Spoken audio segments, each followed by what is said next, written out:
各位兄弟姊妹，大家平安，真欢喜，搁一届和咱做伙来分享上帝的话。今日咱要做伙来看《路加福音》23章的第1节到25节，这是关系耶稣伫总督彼勒多和希律安提帕的面前受审，而且互犹太的群众来弃绝的一段记载。伫个22章的最后有记载耶稣互人带到犹太的公会来接受审问。伊也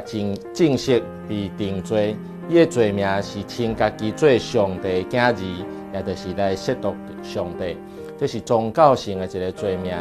23章，耶稣互犹太领袖带到彼勒多的面前来受审问，伊是代表罗马政府的总督，伊才有判人死刑的一个权力。犹太的公会并无权力来判人死刑，对安尼咱通看到。犹太的领袖是要互耶稣来死，伊毋是单单是要受一般的处罚那定。咱若是注意第2节，证人伫彼勒多的面前对耶稣提出的控告，咱会发现迄罪名是真政治性的，因为暗示耶稣要和伊的军队者要来发动这个革命，要来推翻罗马政府伫犹太这个地区的统治。这个人无阁有讲到进前，耶稣称家己做上帝的囝，这款较宗教性的罪名，因为因真清楚知影，宗教性的罪名并无法度互耶稣来受判死刑。第4节，彼勒多伊第一摆来讲，伊并无查到耶稣有啥物款的罪，但是证人犹原真坚持爱伊，就来定耶稣的罪，这互伊感觉非常的为难，所以伊想到。伊将耶稣送到受封来管理犹太人的这个希律王遐去，一方面将这个真歹处理的代志来单调，另外一方面嘛表达伊对希律的尊重，先煞做一个人情予伊。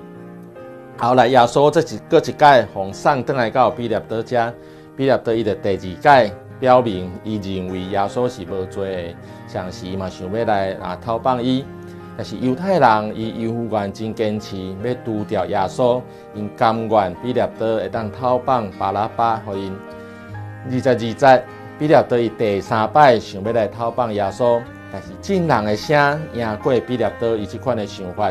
最后耶稣受判死罪，受判死刑。读这段经文，互咱有一个真深的感慨：为什么这阵一礼拜前才大声喊讲何山那，何山那？欢迎耶稣进到耶路撒冷的这群人，